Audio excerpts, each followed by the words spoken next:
வலிக்கும் காயத்துக்கு மருந்தா இருப்பேன், உங்க மகிழ்ச்சிக்குன்னா விருந்தா இருப்பேன். கள்ளங்கப்படப்படலாம் நெஞ்சு இங்க இருக்குது, அள்ளித்தர நெஞ்சு அங்க இருக்கு, இதுக்கு மேல வேற என்ன இருக்கு? என்ன மற்றும் நான் தான் உங்களை சிராக்ஸ்னா என்னன்னு கேட்காதீங்க, என் பேரை கொஞ்சம் ஷார்ட் பண்ணி கூட எக்ஸ் சேர்த்துக்கிட்டேன், அவ்வளவுதான். சிராக்ஸ். நான் தான் உங்க கேமராமேன். வீடியோக்குள்ள போலாம். டியர் ஃப்ரெண்ட்ஸ், இன்னைக்கு நம்ம வீடியோல எதை பத்தி பேச போறோம் அப்படின்னு பாத்தீங்கன்னா, big boss season 9. Big boss season start ஆயிடுச்சு. எல்லாத்துக்கும் என்டர்டைன் ஸ்டார்ட் ஆயிடுச்சு.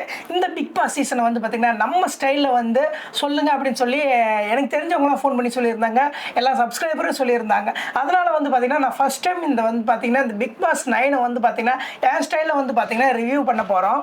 சரிங்களா? வீடியோவில் போகிறதுக்கு முன்னாடி மறக்காம நம்ம சேனலை சப்ஸ்கிரைப் பண்ணுங்கள், லைக் பண்ணுங்கள், கமெண்ட் பண்ணுங்கள், ஷேர் பண்ணுங்கள். டியர் ஃப்ரெண்ட்ஸ், நேற்று வந்து பார்த்தீங்கன்னா பிக் பாஸ் 9 ஸ்டார்ட் ஆனது.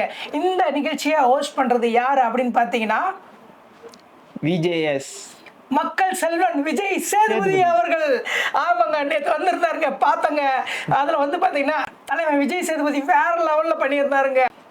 டிஃபரன்ஸ் அவரோட ட்ரெஸ் கோடிங்லாம் பார்த்து நான் அப்படியே ஷாக் ஆகிட்டேன். எந்த மாதிரி இருந்தது அப்படின்னு பார்த்தீங்கன்னா, இந்த கையல் படத்தில் வந்து பார்த்தீங்கன்னா ஒரு தாத்தா ஒருவர் தெரியுங்களா, இந்த ட்ரெஸ் எப்படி இருக்குது அப்படின்னு கேட்பார் தெரியுமா? ஐயா ஐயா எல்லாம் நல்லா இருக்குதுங்கய்யா, அந்த சுடிதாருக்கு துப்பட்டா மட்டும் அப்படின்ற மாதிரி தான் இருந்தது. அதுலேயும் அந்த ட்ரெஸ்ஸில் வந்து பார்த்தீங்கன்னா சங்கு சக்கரம் விட்டுருப்பாரு. தீபாவளிக்கு முன்கூட்டியே சங்கு சக்கரம் விட்டுருந்தாரு. ரொம்ப சூப்பராக இருந்தது. அதுவும் அவரோட ஹேர் ஸ்டைலை பார்க்கணும் பாருங்க, எல்லாம் ஃபுல்லாக சீவி இருக்கிறாரு, ஆனால் ஒரு முடி மட்டும் நீண்டிக்கிட்டு இருந்தது. அதை பார்க்கும்போது எனக்கு வந்து பார்த்தீங்கன்னா என்ன தோணுச்சு அப்படின்னு பார்த்தீங்கன்னா, நீங்கள் 90 கிட்ஸாக இருந்தால் உங்கள் எல்லாத்துக்குமே தெரியும். 90 கிட்ஸில் வந்து பார்த்தீங்கன்னா மாயாவி மாரிஷன் அப்படின்னு சொல்லிட்டு சன் டிவியில் ஒரு சீரியல் வந்துட்டு இருந்தது. அந்த சீரியலில் வந்து பார்த்தீங்கன்னா ஒரு வில்லன் வரும், அப்படி அவரோட ஹேர் ஸ்டைல் அப்படி தான் இருக்கும், தூக்கி சீவிட்டு இப்படி ஒரு முடி மட்டும் இருக்கும். நீங்கள் ஒரு பியூர் 90 கிட்ஸ் அக்மார் 90 கிட்ஸ் அப்படின்னா அந்த வில்லனை ஞாபகம் இருக்குதுன்னா எஸ் எனக்கு ஞாபகம் இருக்குது அப்படின்னு சொல்லிட்டு நீங்கள் கமெண்ட் பண்ணுங்க. நம்ம விஜய் சேதுபதி வந்து பார்த்தீங்கன்னா அந்த வீடியோ வந்து பார்த்தீங்கன்னா ஹோஸ்ட் பண்ணிட்டு இருந்தாரு. இந்த ஹோஸ்ட் மற்றும் நம்ம பிக் பாஸ் ஹோம் குள்ளடி ஃபர்ஸ்ட் வந்த போட்டியாளர் யாருன்னு பார்த்தீங்கன்னா நம்மளோட வாட்டர்மெலன் ஸ்டார் தான் வந்திருந்தாரு. ஆமாங்க, தைராய்டு தவக்கல தர்பூசணி ஸ்டார். தர்பூசணி ஸ்டார் அவர் தானே? ஆமாங்க, செம்ம காமெடியா இருந்ததுங்க. ஆமாங்க, வந்திருந்தாருங்க. உடம்பு பூரா சுண்ணாம்பு அடிச்ச மாதிரி ஒரு கோட்டு போட்டு வந்திருந்தாரு. வந்து பார்த்தீங்கன்னா சிவப்பு பெயிண்ட் அடிச்சிருந்தாரு. பார்க்கறதுக்கு நல்ல காமெடியா இருந்தது. வந்திருந்தாரு. வந்த உடனே விஜய் சேதுபதி வந்து வாங்க எப்படிங்க அப்படின்னு அவரோட இன்ட்ரோடக்ஷன் பார்க்கணுமே. இங்க எல்லாத்துக்கும் ஒரு வருத்தம் இருக்குது. விஜய் சேதுபதி வந்து பார்த்தீங்கன்னா அவரை வாட்டர்மெலன் ஸ்டார்னு கூப்பிடாம டாக்டர்னு கூப்பிட்டாரு. பாத்தீங்களா? கவனிச்சிங்களா? பார்த்தேன். நீங்க ரொம்ப தப்பு பண்றீங்க. தமிழகத்தை நீங்க பகச்சிக்கிறீங்க, அவ்வளவுதான் நாங்க சொல்ல முடியும். ஏன்னா அவர் வந்து வாட்டர்மெலன் ஸ்டார், தர்பூசணி ஸ்டார் அவரு, தெரியுதுங்களா? நீங்க பாட்டுக்கு பொதுவா டாக்டர்ன்றீங்க. டாக்டர்னா எல்லாரும் தப்பா நினைச்சுக்க போறாங்க. அவர் என்ன டாக்டர்? 10 மணி டாக்டரா? இல்ல, பிசியோதெரபிஸ்ட் டாக்டர். அதை நீங்க சொல்லாம வெறும் டாக்டர்னு மட்டும் சொல்லியிருக்கிறீங்க. ஆமாங்க, வெறும் டாக்டர் அப்படின்னு சொல்லி தான் என்ட்ரி கொடுத்தாரு. அந்த நிகழ்ச்சியை பார்க்கும் போது அவன் இன்னும் திருந்தலமாமா அப்படிங்கிற மாதிரி தான் எங்க எல்லாருக்குமே தோணுச்சு. ஏன்னா உள்ளாடி வந்தவனே பார்த்தீங்கன்னா நானும் நடிக்கிறேன் அப்படின்னாரு. ஆனால் நம்ம விஜய் சேதுபதி வந்து வேணாம்பா நீ ஃபர்ஸ்ட் வீட்டுக்குள்ளாடி போ, எங்களுக்கு அடுத்த இது இருக்கு அப்படின்னு சொல்லி உடனே அவரை துரத்தி விட்டாரு. நேரம் மூடிக்கிட்டு கடை, நீ வெளியே பண்ண வேலை எல்லாம் உள்ள பண்ணீங்கன்னா படவா பிஞ்சிடும் அப்படின்னு சொல்லி அவர் மைண்ட் வாய்ஸ் எனக்கு கேட்டுச்சு. அதே மாதிரி அடக்கி வாசிக்கணும்னு முயற்சி பண்ணாரு. என்னதான் அடக்கலாம் அப்படின்னால ஆத்திரத்தை அடக்க முடியாது அப்படின்ற மாதிரி திவாகர் என்னைக்குமே கண்ட்ரோல் பண்ணவே முடியாது அப்படின்னு சொல்லிட்டு இல்லைங்க நான் பண்ணுவேன் அப்படின்னு சொல்லிட்டு முந்திரி கொட்டத்தனமா இருந்தாரு. என்னடா கொட்டு வைக்கிறதுக்குள்ள கம்முன்னு போயிடுறா அப்படின்ற மாதிரி விஜய் சேதுபதியோட வைண்டியஸ் வந்து சரி அப்படின்னு சொல்லிட்டு எல்லாத்தையும் 5 புலன்களையும் அடக்கிட்டு மூடிட்டு போனாரு. போன உடனே ரூம்குள்ள போன உடனே அந்த 5 புலன்களையும் அவுத்து விட்டுட்டாரு. போன உடனே அங்க போய் போட்டாரு பாரு, தின்ன தூத்துக்கா. நம்ம டிஆர் ஸ்டைல்ல போய் அவர் போய் பாட்டு ஆடிட்டு இருக்கிறாரு. அங்க போய் டான்ஸ் தின்ன தூத்துக்கான்னு எடுத்தவனே வேலையை ஆரம்பிச்சிட்டாரு. ரைட்டா நிலநடுக்கம் வந்த மாதிரி நான் உணர்ந்தேன். நீங்க உணர்ந்துருந்தா கமெண்ட் பண்ணுங்க. அவர் ஆடின உடனே பாத்தீங்கன்னா எல்லாத்துக்கும் ஒரு பேட்ச் கொடுத்துருப்பாங்க. அந்த பேட்சே வந்து கையில இருந்து கீழே வந்துருச்சு. இந்த கொடுமையெல்லாம் பாக்குறதுக்கு நான் ஏன்டா உயிரோட இருக்கணும் அப்படின்ற மாதிரி அந்த பேட்சே கீழே விழுந்துருச்சு. பிறகு வந்து பாத்தீங்கன்னா 2வது போட்டியாளர் யார் அப்படின்னு பாத்தீங்கன்னா இன்ஸ்டா ஃபேமஸ், இன்ஸ்டா இன்ஃப்ளூயன்ஸ் யார் அப்படின்னா நமக்கு தெரியுமாடா அம்பி? எனக்கு தெரிஞ்சது வெறும் ஒரு அக்கா மட்டும்தான் தெரியும். அந்த அதையாண்டா கையை அப்படி வச்சுட்டு அந்த அக்கா பேர் என்னன்னு உங்களுக்கு தெரியும், ஆனா அவங்கள அந்த பேரை சொல்லி கூப்பிட வேணாம். நம்ம சொல்ல வேண்டியது அரோரா. அரோகரான்னு சொன்ன வாயெல்லாம் அரோரான்னு சொல்ல வச்சுட்டாங்க. ரெண்டாவது கன்சர்ட்ஸ் அவங்க தான் வந்து பார்த்தாங்க. ஃபர்ஸ்ட் வாட்டர் மெலன் வந்தாங்க, ரெண்டாவது வந்து பார்த்தீங்கன்னா ஸ்ட்ராபெரி வந்திருக்கிறாங்க அப்படின்னு சொல்லிட்டு எல்லாருமே ஏங்கி போய் கிடந்தாங்க. காரணம் என்னன்னா அவங்க ஸ்ட்ராபெரி கலர்ல ட்ரெஸ் போட்டிருந்தாங்க, ரொம்பவே சூப்பரா இருந்தாங்க.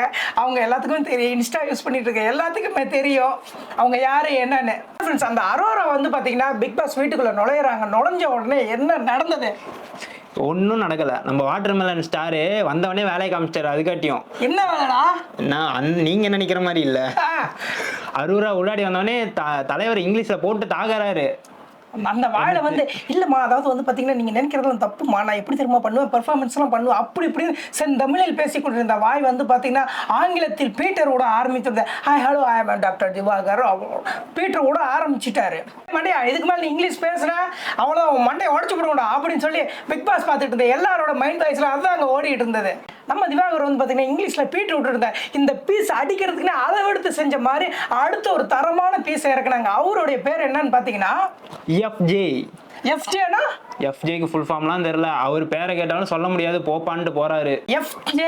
எஃப்ஜே யார் அப்படின்னு பார்த்தீங்கன்னா அந்த வாயிலே வந்து பார்த்தீங்கன்னா பீட் சவுண்ட் விடுவாரு. நம்ம தாமு அவர்களை வந்து பார்த்தீங்கன்னா வாய்ஸ் மிமிக்ரி வாய்ஸ்ல அப்படின்னு சொல்லிட்டு பிஜிஎம் போடுவார் பார்த்தீங்களா, அந்த மாதிரி அவர் போடுவாருங்க. அந்த அவர் எஃப்ஜே வந்து என்ட்ரி ஆகுறாரு. பயபுளுக்கு காசு இல்லையா என்னன்னு தெரியல, நல்லா ட்ரெஸ் போட்டுட்டு வந்தாரு. பட்டன் வைக்காம விட்டுட்டாங்க. பட்டன் வைக்காம தான் விட்டுட்டாங்க அப்படின்னு பார்த்தா அந்த பயபுளுக்கு வந்து பார்த்தீங்கன்னா பனியன் கூட இல்லை நம்மளுக்கு கேட்டால் அது ஃபேஷன் அப்படிங்கிறாங்க. உடனே வந்து பார்த்தீங்கன்னா நம்ம எஃப்ஜே வந்து பார்த்தீங்கன்னா விஜய் சேதுபதி பக்கத்தில் வராரு. தன்னை பற்றி எல்லாம் இன்ட்ரோடக்ஷன் தெரிஞ்ச வாட்டி அவர் என்னங்கிறாரு, நம்ம விஜய் சேதுபதி வந்து கேட்ட கேள்வி என்னன்னா எஃப்ஜே அப்படின்னா என்னப்பா பேர் அப்படின்னு சொன்னதுக்கு சொல்ல முடியாது, போயிட்டு வாப்பா அப்படின்றாரு. விஜய் சேதுபதியோட ரியாக்ஷன் பாத்துக்க காலம் பதில் சொல்லிட்டு இருக்கட்டும், நான் உனக்கு பதில் சொல்றேன் கரெக்டான நேரத்தில் அப்படின்னு தான் எனக்கு தோணுச்சு. எஃப்ஜே வந்து பாத்தீங்கன்னா பிக் பாஸ் வீட்டுக்குள்ள நுழையிறாரு. நுழைஞ்ச உடனே பாத்தீங்கன்னா நம்ம ஸ்ட்ராபெரி அக்கா கிட்ட வந்து பாத்தீங்கன்னா கை கொடுக்குறாரு. இதை பார்த்த உடனே எங்கேயோ புகையிற ஸ்மெல் வருது அப்படின்னு திரும்பி பார்த்தாதான் தெரியுது நம்ம திவாகர் நின்றுட்டுக்கிறாரு பின்னாடி. மூஞ்சி அந்த வயிறு பத்திட்டு எறிகிற ரியாக்ஷன் அவர் மூஞ்சில வருது. அவர் தான் ஆகச்சிறந்த மெகா கலைஞராச்சு, அதை வெளியே காட்டுவாரா இல்ல அப்படின்னு கை கொடுக்க வந்தாரு. நம்மளோட அடுத்த போட்டியாளர் யாருன்னு பாத்தீங்கன்னா விஜே பார்வதி. நம்ம பார்வதி இன்ட்ரடக்ஷன் ஆன உடனே வந்து பார்த்தீங்கன்னா டேரெக்டாக வந்து பார்த்தீங்கன்னா ஏவி போட்டாங்க. ஏவி போட்ட உடனே வந்து பார்த்தீங்கன்னா அந்த ஏவியில் போல்டு ஐம் அ போல்டு போல்டு போல்டு போல்டு அப்படின்னு போல்டுன்னு சொல்லிட்டு இருந்தாங்க. என்னடா ஏதோ காய்கறி வியாபாரம் பண்ண போகிறாங்களா அப்படின்னு நினச்சிருந்தா. இல்லை நான் வந்து போல்டு அப்படின்னு சொன்ன உடனே நம்ம விஜய் சேதுபதி என்னை வந்து என்ன சொல்லிட்டாருன்னா, நீங்கள் போல்டு பார்வதி, நீங்கள் வெறும் பார்வதியாக இருந்தது போதும், இனிமேல் நீ போல்டு பார்வதி என்று எல்லோராலும் அன்போடு அழைக்கப்படுவாய் என்று பட்டம் கொடுத்து விட்டார். இந்த சம்பவம் நடந்துட்டு இருக்கும்போதே வந்து பார்த்தீங்கன்னா பிக் பாஸ் வீட்டில் ஒரு சம்பவம் நடந்துட்டு இருக்குது. அரோரா வந்து பாத்தீங்கன்னா என் கண்ணெல்லாம் பாத்தீங்களா தூங்காம டயர்டா இருக்குது அப்படின்னு சொல்லிட்டு இருக்கிறாங்க. சிலருக்கு கண்ணு தான் அழகு, ஆனா உங்களுக்கு அப்படின்னு சொல்லி கேப் விட்டா இருப்பாரு. தலைவரே தலைவரே தலைவரே தலைவரே முடியல, தலைவரே முடியல, கிழட்டு பயல அவ வயசு என்ன, சைஸ் என்ன வேலை பார்த்துட்டு இருக்கிற அப்படின்னு தான் எனக்கு உள்ள தோணுச்சு. அதுக்கப்புறம் பாத்தீங்கன்னா நம்ம எஃப்ஜே சும்மா இல்லாம அவரை போட்டு கலாய்ச்சி விட்டாரு. பேத்தி வயசு ஆகுது அவளை போய் நீ இது பண்ணிட்டு இருக்கிறியே அப்படின்னு சொல்லிட்டு பேசி சும்மா கலாய்ச்சி விட்டாரு. திவாகரோட மூஞ்ச பாக்கணுமே. மூணாறுல இருக்கிற குரங்கு முக்காபலா டான்ஸுக்கு ஆட தெரியாம அசிங்கப்பட்டதான் அந்த மாதிரி இருந்துச்சு. நம்மளோட அடுத்த பிக் பாஸோட போட்டியாளர் யாருன்னு பாத்தீங்கன்னா துஷார். இவர் வந்து பாத்தீங்கன்னா நம்ம இன்ஸ்டால தான் இருக்கிறாரு. இவர் அவ்வளோ பெரிய இது இல்லை, ஆனா இதுக்கு மேல ஆகலாம் அப்படின்னு சொல்லிட்டு தான் பிக் பாஸ் வீட்டுக்குள்ளே வந்திருக்கிறாரு. இதுக்கு மேல என்ன ஆகுதுன்னு பார்க்கலாம். துஷாரை பத்தி சொல்லணும் அப்படின்னு பாத்தீங்கன்னா சொல்லிக்கிற அளவுக்கு ஒண்ணுமே இல்லைங்க. இன்ஸ்டால வந்து பாத்தீங்கன்னா வீடியோ எடுத்து போறது இதுதான் பண்ணிட்டு இருக்கிறாரு. நான் ஹீரோ ஆகணும் அப்படின்றதுக்காக, ஃபேமஸ் ஆகணும் அப்படின்றதுக்காக பிக் பாஸ் வீட்டுக்குள்ள நுழைஞ்சிருக்கிறாரு. நுழைஞ்ச உடனே பாத்தீங்கன்னா நம்ம துஷார் செய்த தரமான சிறப்பான சம்பவம் என்ன அப்படின்னு பாத்தீங்கன்னா, அந்த ஏவில வந்து பாத்தீங்கன்னா நான் சிவகார்த்திகேயன் சிம்புவோட ஃபேன். அதை பார்த்துக்கிட்டே இருந்த விஜய் சேதுபதியோட ரியாக்ஷன் என்னன்னா, ஏன்னா நானும் தானே பார்த்துட்டு இருக்கிறேன், நான் தானே இதை பார்ப்பேன், ஏன்னா என்ன பிடிக்கணும் ஒரு வார்த்தை சொல்லலையாடா, சொல்லுடா, ஏன்னா எவ்வளவு ஃபேமஸா இருக்கிறேன், நான் எவ்வளவு செலவு பண்ணி ஃபேமஸா இருக்கிறேன், என்ன உனக்கு பிடிக்கணும்னு சொல்லியாடா அப்படின்னு விஜய் சேதுபதி அவர்களோட முகத்துல வந்து ஈ மட்டும்தான் ஆடல, அந்த குறை இருந்தது. எல்லாம் சொல்லிட்டே இருக்கும்போது கடைசியா என்ன சொல்லிட்டாரு அப்படின்னா வந்து பாத்தீங்கன்னா, சார் உங்களையும் பிடிக்கும் சார் அப்படின்னு இந்த ஒப்புக்கு சப்பானியாட்ட சொல்லுவாங்க பாத்தியா, உங்களையும் பிடிக்கும் சார் அப்படின்னா மனசுக்குள்ளேயே அதெல்லாம் எனக்கு தெரியும், நீ மூடிக்கின்னு போ, வந்த வேலை முடிஞ்சிருச்சா மூடிக்கின்னு போலாம் அப்படின்ற மாதிரி மைண்ட் வாய்ஸ் இருந்தது. சரி, நம்ம அடுத்த பிக் பாஸோட போட்டியாளர் யாருன்னு பார்த்தீங்கன்னா காரக்குழம்பு கனி. இவங்க வந்து பார்த்தீங்கன்னா குக் வித் கோமாளியில் டைட்டில் வின்னர். காரக்குழம்பு கனியை பற்றி சொல்லணும் அப்படின்னு பார்த்தீங்கன்னா சொல்கிற அளவுக்கு ஒன்றுமே இல்லைங்க. கனியம்மா நீ என் முனியம்மா, மார்கழி பனியம்மா, மல்லிகை கொடியம்மா என்ற கவிதை தாங்க எனக்கு ஞாபகம் வருது. அவங்க வந்து பார்த்தீங்கன்னா குக் வித் கோமாளியிலே வந்து பார்த்தீங்கன்னா ரொம்ப கைண்டானவங்க. வந்து பார்த்தீங்கன்னா ஒரு என்ன சொல்கிறது, லேசான இதயம் கொண்டவங்க, ரொம்ப அன்பானவங்க, நல்லா சமைப்பாங்க. எனக்கு நம்ம இந்த போட்டியில் அவங்க வந்து பார்த்தீங்கன்னா நீடிச்சு இருக்கிறதுக்கு காரணம் ஏன்னா சில தண்டச்சோறுங்களா அங்கே இருக்கிற தண்டச்சோறுங்களுக்கு ஆக்கி கொட்டுறதுக்குனே இவங்க இருக்கிறாங்க அப்படின்ற மாதிரி தான் எனக்கு தோணுது. நம்ம கனி அவர்கள் சமைக்க ஆரம்பிச்சிட்டாங்கன்னு வச்சுக்கோங்களேன், எல்லார் வாயிலையும் எச்சி ஊறும். எதுக்கு? காரி துப்புறதுக்கா? கனியோட கைப்பக்குவம் தூக்கத்தில் எந்திரிச்சு கூட நம்ம கையை நம்ம நக்குவோம். அடுத்த போட்டியாளர் யாரு அப்படின்னு பார்த்தீங்கன்னா நம்ம விஜய் டிவியில ஒரு நாடகத்துல நடிச்சிட்டு வர சபரி. யார் அந்த சபரி? அவர் வந்து எந்த நாடகத்துல நடிக்கிறாருன்னு பாத்தீங்கன்னா வேலைக்காரன் அப்படிங்கிற ஒரு நாடகத்துல தான் அவர் நடிக்கிறாரு. நம்ம தலைவர் சபரி அவர்கள் பத்தி சொல்லணும்னா 50 ரூபாய்க்கு நடிக்க சொன்னா 500 ரூபாய்க்கு நடிப்பாங்க. ஏன்னா தலைவர் எப்பயுமே கிரேட். தலைவர் வீட்டுக்குள்ள போறாருங்க, போன இடம் வந்து பாத்தீங்கன்னா ஒரு ரூம் திறக்கிறாங்க, திறந்ததுக்கு அப்புறம் தான் இது அது கக்கூசுடா கரும்பு முடிச்சவனே அப்படின்னு எல்லாரும் மைண்ட் வாய்ஸ்லயும் ஓடிக்கிட்டு இருந்தது. போய் அங்க போய் செக் பண்ணி பாக்குறாரு. அப்புறம் பார்த்தா தான் தெரியுது அவருக்கு ஒரு ஷாக்கு. என்னன்னா நம்ம போனதுக்கு அப்புறம் கழுவுறதுக்கு இருக்கிற அந்த பைப்பே காணோமா. நான் எப்படா போவேன், தண்ணி இல்லாம எப்படா போறது, நான் அடக்கி வச்சாலும் வைப்பனே தவிர பிடிக்கினா விடமாட்டேன் அப்படின்னாரு. எப்படியும் ஒரு 18-19 கன்சல்ஸ் போட்டியாளர் வரத்துக்குள்ள அந்த இடம் நாரி நசத்து போயிருக்குன்னு நான் நினைக்கிறேன். அடுத்ததாக பிக் பாஸ்ல வர போட்டியாளர் யாரு அப்படின்னு பாத்தீங்கன்னா பிரவீன் காந்தி யாரு என்னன்னு உங்களுக்கு தெரியுமா? உனக்குலாம் தெரியுமா? தெரியாதா? 90 கிட்ஸ்லாம் வந்து பாத்தீங்கன்னா எல்லாத்துக்குமே தெரியுங்க. பிரவீன் காந்தி யாரு அப்படின்னா வந்து பாத்தீங்கன்னா இன்னைக்கு சோசியல் மீடியாவில் வந்து பாத்தீங்கன்னா கூலி படத்துல ரஜினியை விட வந்து பாத்தீங்கன்னா நாகார்ஜுனாவை வந்து பாத்தீங்கன்னா ட்ரெண்ட் ஆக்கி கொண்டாடிட்டு இருக்கிறாங்க. அதுக்கு காரணம் யாரு அப்படின்னு பாத்தீங்கன்னா நம்ம பிரவீன் காந்தி அவர்கள் தாங்க. ஆமாங்க, நம்ம நாகார்ஜுனாவை இப்ப இல்ல அப்பயே வந்து பாத்தீங்கன்னா வச்சு சம்பவம் பண்ணவர் தான் பிரவீன் காந்தி. சும்மா அந்த ரச்சகன் படம்லாம் பார்க்கும்போது வந்து பாத்தீங்கன்னா அந்த நாக்கு பூச்சியெல்லாம் தொடிக்குங்க. அதுவும் ஏஆர் ரஹ்மான் பிஜிஎம்க்கும் அதுக்கும் வந்து பார்த்தீங்கன்னா வேற லெவல். அப்படியே ஜோடி ஸ்டார் ரச்சகன் இந்த மாதிரி நிறைய படத்தை டைரக்ட் பண்ணியிருக்கிறாருங்க. அவர் வந்து பார்த்தீங்கன்னா என்ட்ரி ஆவறாரு, பிக் பாஸ் வீட்டுக்குள்ள நுழையிறாரு. நுழைஞ்ச உடனே வந்து பார்த்தீங்கன்னா எல்லாத்துட்டையும் வந்து பார்த்தீங்கன்னா இன்ட்ரோ கொடுக்குறாரு. கொடுத்த உடனே பார்த்தீங்கன்னா இங்கே நிறைய ஸ்டார்ஸ்லாம் இருக்கிறீங்க அப்படின்னு சொல்லி பேசிட்டே இருக்கும்போது வந்து பார்த்தீங்கன்னா அங்க வந்து பாத்தீங்கன்னா 3 ஹீரோ 3 ஹீரோயின் எல்லாரும் இருக்கிறாங்க அப்படின்னு சொன்ன மாதிரி பேசிக்கிட்டு இருந்தாரு. நடுவுல பாத்தீங்கன்னா நம்ம தவக்கால உடாடி வந்துட்டாரு திவாகர்.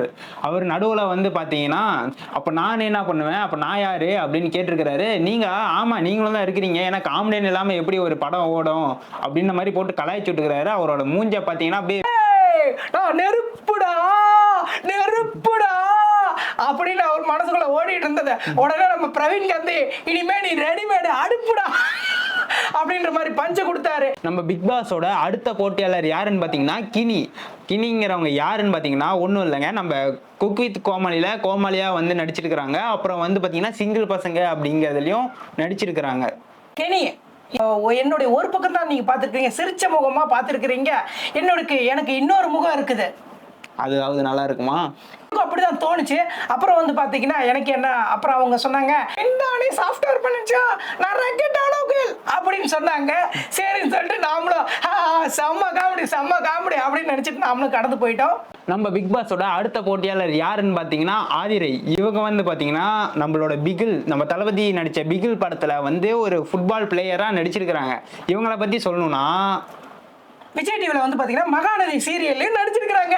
விட்டுட்டா இந்த பயமில்ல. அவங்கள பத்தி சொல்லணும் அப்படின்னா ஒன்றும் இல்லை, போகலாம் நம்ம அடுத்து. ஓகே, நம்ம பிக் பாஸோட அடுத்த போட்டியாளர் யாருன்னு பார்த்தீங்கன்னா ரம்யா ஜோ. இவங்க வந்து பார்த்தீங்கன்னா ஆடலும் பாடலும் நிகழ்ச்சியில் வந்து பார்த்தீங்கன்னா நிறையா கலந்துருக்கிறாங்க. அது மூலியமாக பார்த்தீங்கன்னா இன்ஸ்டாவில் ஒரு பெரிய லெவலுக்கு போயிருக்கிறாங்க. அதில் வந்து பார்த்தீங்கன்னா அதுக்கப்புறம் வந்து பார்த்தீங்கன்னா இதுக்கு பிக் பாஸ்க்கு வந்திருக்கிறாங்க. இதில் வந்து பார்த்தீங்கன்னா அவங்க டைட்டில் வினர் அடிப்பாங்கங்கிற ஒரு இது எனக்கு இருக்குது, பார்க்கலாம். பிக் பாஸோட அடுத்த போட்டியாளர் யார் அப்படின்னு பார்த்தீங்கன்னா கானா வினோத். ராயபுரம் கானா வினோத் அப்படின்னு சொன்னா எல்லாத்துக்குமே தெரியுங்க. சீசன்லேயே வந்து பார்த்தீங்கன்னா ஒவ்வொரு கானா பாடல்களும் கூட்டிட்டு வந்துடுறாங்க. அவருக்கு வந்து பார்த்தீங்கன்னா இன்ட்ரடக்ஷன் கொடுத்துட்டு வீட்டுக்குள்ள போறாரு. வீட்டுக்குள்ள போன உடனே பார்த்தீங்கன்னா வணக்கம் வணக்கம் வணக்கம் வணக்கம் வந்தனம் நமஸ்கார் நமஸ்தே அப்படின்னு சொல்லிட்டு என்ட்ரி ஆகிறாங்க. என்ட்ரி ஆன உடனே பார்த்தீங்கன்னா நம்ம அரோராவை பார்க்குறாருங்க. அரோரா பார்த்த உடனே பார்த்தீங்கன்னா hello excuse me how are you, உங்க பேர் என்ன அப்படின்னு கேட்குறாங்க. அதுக்கு நம்ம அரோரா சொன்னாங்க என் பேரு அரோரா அப்படின்னு சொன்னாங்க. என்னது 60 ரூபாயா அப்படின்னு சொல்லிட்டு ஒரு மொக்க பஞ்சா தான் போட்டாரு. ஆனால் அதுக்கே அவங்க பார்த்தீங்கன்னா you are cutie you are beauty so cute அப்படின்னு சொல்லி கொஞ்சிக்கிட்டு இருக்கிறாங்க. நம்ம பிக் பாஸ் வீட்டோட அடுத்த போட்டியாளர் யாருன்னு பார்த்தீங்கன்னா வியானா. அவர்கள் வந்து பார்த்தீங்கன்னா விஜய் சேதுபதி இன்ட்ரடக்ஷன் கொடுக்குறாரு. இன்ட்ரடக்ஷன் கொடுத்த உடனே பார்த்தீங்கன்னா பழம் மாதிரி பேசுகிறாங்க. அவ்வளோ ஸ்வீட்டாக இருந்தது. சரி இவங்க எப்படி தான் தாங்குவாங்களோ என்னன்னு தெரியல, அந்த ஆண்டவனுக்கு தான் வெளிச்சம் அப்படின்னு நினச்சிக்கிட்டு அப்படியே அவங்க உள்ளே போகிறாங்க. உள்ளே போன உடனே வந்து பார்த்தீங்கன்னா எல்லாத்துட்டையும் ஹாய் அவ்வாறு சீட் அப்படின்னு சொல்லி எல்லாம் பேத்துக்கிட்டு எல்லாத்துட்டையும் பேசிக்கிட்டே இருக்கிறாங்க. அப்போ வந்து பார்த்தீங்கன்னா ஏரோப்ளைன் பக்கத்தில் எரும மாடு கிராஸ் ஆனால் எப்படி இருக்குமோ அந்த மாதிரி நம்ம பிரவீன் காந்தி கிட்ட வந்து பார்த்தீங்கன்னா திவாகர் வந்து பார்த்தீங்கன்னா கிராஸ் ஆகி சொல்கிறாருங்க. தன்னுடைய எப்பயுமே அவருடைய பெருமைகளை அவர் பேச மாட்டார், இருந்தாலும் அவர் பேசிதான் ஆகணும். அது காலத்தோட கட்டாயம், அது தலைவர் திவாகரோட கட்டாயம். சரிங்களா சொல்றாரு. இவங்களாம் வந்து பார்த்தீங்கன்னா விஜயவேகருங்க ஆர்ஜேவர். ஆனால் நான் அப்படி இல்லைங்க, நான் வந்து பார்த்தீங்கன்னா டாக்டர் ஒரு வருஷத்துல தான் ஃபேமஸாக இருக்கிறேன். இவங்கள மாதிரிலாம் இல்லை, என் கால் தூசிக்கு இவங்களாம் வருவாங்களா அப்படின்னு சொல்லிக்கிட்டு இருக்காங்க. இவர் பேசுறதை கேட்டு வந்து பார்த்தீங்கன்னா பிரவீன் காந்தி அப்படியே இப்படி பார்த்துட்டு என்ன விட்றா, இதுக்கு மேலே என்னால் தாங்க முடியாதா அப்படின்னு போறாரு.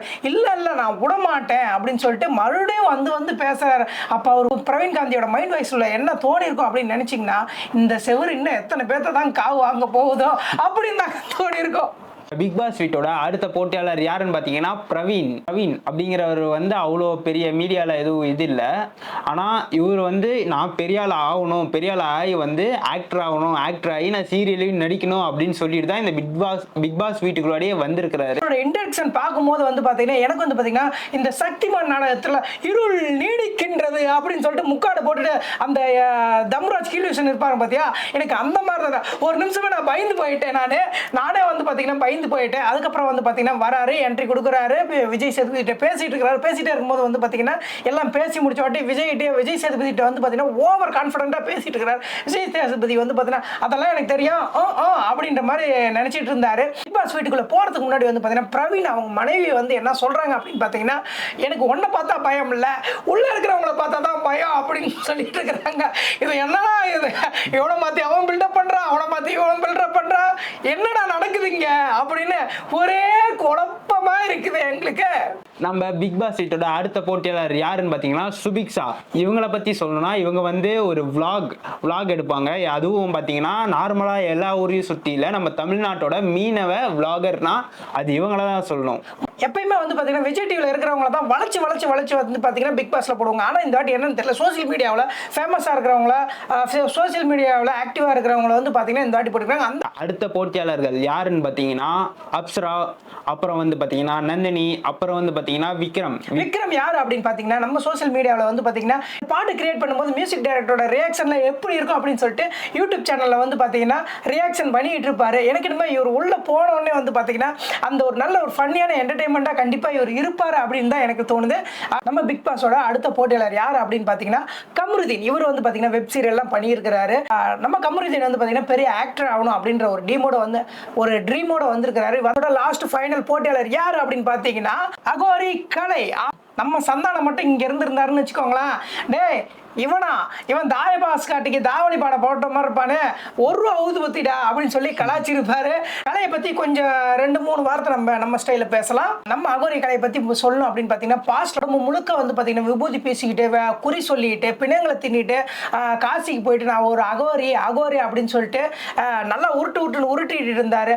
அதன் பிறகு வந்து பாத்தீங்கன்னா பலான விஷயம்லாம் பண்ணிக்கிட்டு அப்படின்னு சோசியல் மீடியாவில் சொன்னாங்க. நான் சொல்லலைங்க சரிங்களா. அகோரிகளை வந்து நான் செஞ்ச தவறெல்லாம் உணர்ந்துட்டேன், நான் திருந்திட்டேன், என்ன நம்புங்க. இப்போ வந்து பாத்தீங்கன்னா எனக்கு என் மனைவி என் குழந்தைகள் தான் முக்கியம் அப்படின்னு சொல்லிட்டு நான் யாரு அப்படின்னு சொல்லி என்ன நான் நிரூபிப்பேன் அப்படின்னு சொல்றதுக்காக இந்த போட்டிக்கு வந்திருக்கிறேன். ஒரு கலை இல்லை, இனிமே பிக் பாஸ் கலை அப்படின்னு எல்லாராலும் அன்போடு அழைக்கணும் அப்படின்ற மாதிரி நான் வந்திருக்கிறேன் அப்படின்னு சொல்லியிருக்கிறார். அப்படின்னு சொல்லிட்டு திரியிறாருங்க. இவரோட ஏவியை பார்க்கும்போது வந்து பார்த்தீங்கன்னா இவரோட மனைவி குழந்தைகளை வந்து பார்த்தீங்கன்னா குழந்தைகளெல்லாம் பார்க்கும்போது வந்து பார்த்தீங்கன்னா கிட்டத்தட்ட குழந்தைங்களாம் 6-7 வயசு இருக்கும் அப்படின்னு பார்த்தீங்கன்னா, சரி இந்த புள்ளையாண்டாளுக்கு எத்தனை வயசு அப்படின்னு பார்த்தீங்கன்னா எப்படி ஒரு 30-35 வயசு இருக்கும் அப்படின்னு நினைச்சீங்க அப்படின்னா அதுதாங்க தவறு. இந்த புள்ளையாண்டாளுக்கு எத்தனை வயசுனா 25 வயசுங்க. 25 வயசுலயே என்னென்ன வேலையெல்லாம் பண்ணியிருக்கிறான்னு பாருங்க. இதோட இந்த வீடியோ வந்து பார்த்தீங்கன்னா நிறைவடையுதுங்க. இந்த வீடியோ வந்து பார்த்தீங்கன்னா உங்களுக்கு ஃபுல் என்ஜாய்மெண்ட்டாக இருக்கும் அப்படின்னு நினச்சி நாங்கள் நம்புகிறோம். உங்களிடமிருந்து விடை பெறுவது ஸ்ரதி, அன்பு நண்பன் ஹரி.